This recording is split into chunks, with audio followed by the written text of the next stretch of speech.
Casey from Frontier College, and well, I'll let Casey explain what his role is here and what the purpose of the program is. Okay, well, hello everyone. Like Alexina said, my name is Casey Sabawi. I am the Aboriginal Program Support Manager here at Frontier College. So my role is to support the Indigenous programming that Frontier College runs in partnership with First Nation, Inuit, and Métis communities across the country, so from coast to coast to coast. We do a couple of programming that are directed to support Indigenous communities. So the biggest one being the summer literacy camps, which as of last year took place in 99 Aboriginal communities across the country. So I was curious, do you notice any big changes from the Indigenous children at the end of their camp session?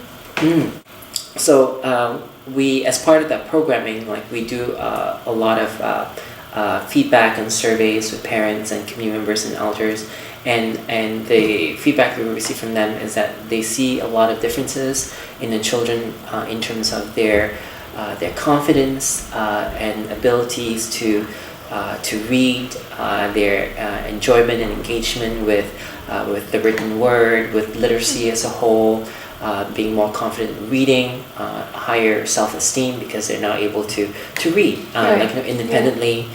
We also see a lot of parents telling us that their kids are more inclined to read. They enjoy reading more by themselves rather than being forced or being prompted to read. A lot of research shows that students, no matter where they are, Indigenous students or non-Indigenous students, who don't, particularly those who don't read or are engaged with educational activities during the summer, they tend to suffer from something called summer learning loss. So next question. Right, so how does the education system differ in Indigenous communities compared to non-Indigenous communities? And are there differences between their access to education? Indigenous children, especially those living on reserves, are severely underfunded. Having less access to funding means that children have less opportunities to engage in, say, field trips or doing enrichment activities, have less access to materials and resources that they can use at school. They have maybe less materials at the library that they can access to. That is, even if they even have a library to begin with, right? A lot of the schools that I've been privileged to visit on First Nations reserves are very run down.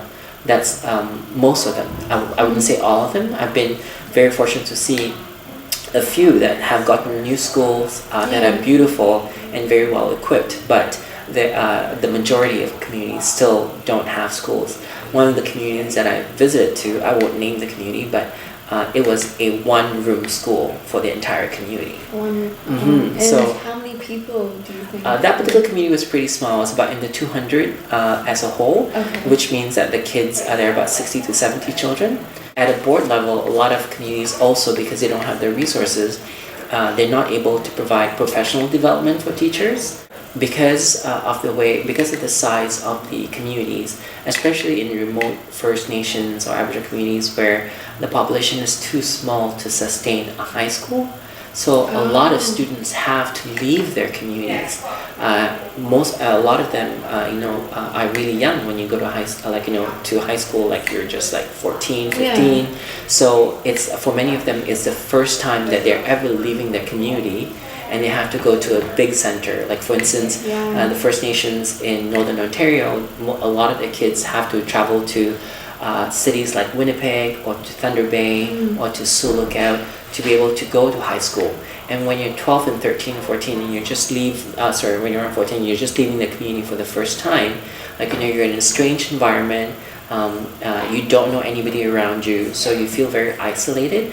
And on top of that, you have to, learn all these new things. So, well, when these kids leave their homes, I guess, they I guess they're away from their family the whole year? Exactly. Or- They're away okay. from their whole family the whole year, so Yeah. they'll see the family maybe during a summer break. So imagine being away from family for 8 months. Yeah. Sometimes they don't get to go home during Christmas because either there's no money to fly them home, Mm. or like things like that. So Yeah. like it's so they have to live in boarding school. It's I've learned that in most, well, in most Indigenous communities, there's a higher suicide rate, and compared to the rest of Canada.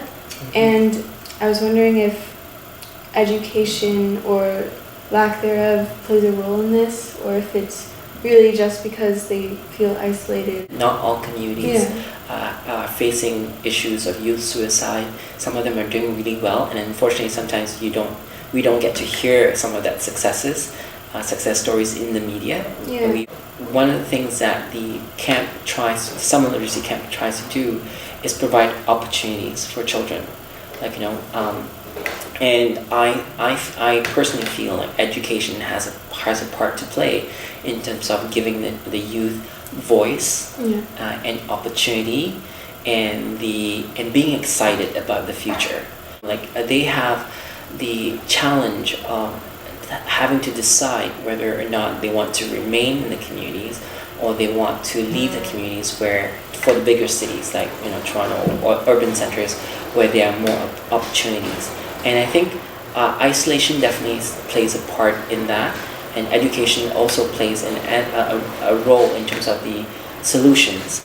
If they were properly educated or got the education that they need, and that particular education also has to be reflective of their own culture. That means the kids can then decide whether they want to pursue opportunities that are available to them outside the communities. There's a lot of unemployment in the community. So what I see often is that youth give up or don't really believe in the need for education, because they're like, why? Because there are no jobs in the community. What? So why should I bother? Yeah.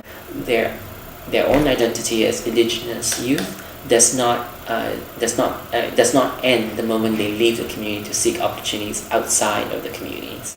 So you think that it's important for the Indigenous children to keep in touch with their culture, because I don't know, maybe they feel lost in our society? Is that true? Indigenous identity is also like urban, a lot of Indigenous people live in our urban centers, like in Toronto, in Winnipeg. We have very, very large urban Indigenous population, but we don't see them. There's this saying among Indigenous communities that we are all treaty peoples. So even though I'm not First Nation, or somebody else is not First Nation or Indigenous, does not mean they don't have a responsibility towards the treaty obligations. Is it because they don't see themselves in our society? And I think that's precisely it. Like looking at our history books, our textbooks, and materials that we learn in school, it doesn't reflect Indigenous people, or even if it does, it reflects them in a patronizing or incorrect way or incomplete way. Right. So sometimes we read about Indigenous people only in the past tense as opposed to the present. But I think we're at a tipping point, and we need to keep working on it so that our Indigenous, Indigenous Canadians, feel value. We celebrate Multicultural Month or Chinese New Year or Christmas, then we should also be celebrating things like Aboriginal History Month. Yeah. Actually, in the TDSB, I know that in our history classes, an Aboriginal unit was only just recently included.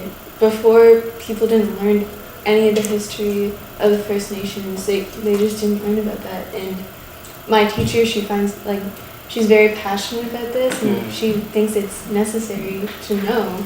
And I agree. I think there should be more awareness in Canada. Absolutely. I think you can't know where you're going unless you know where you came from.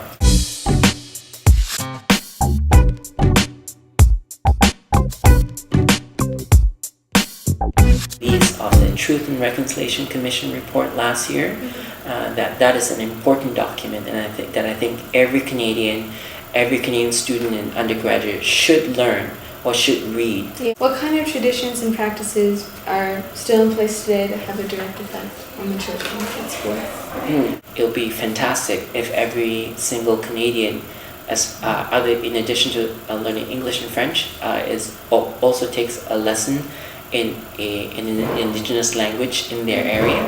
For instance, in Toronto, one could learn like Mohawk or Ojibwe or Cree. Being able to include lessons or workshops with elders in schools to learn about Indigenous history, like the smudging ceremony and stuff like that.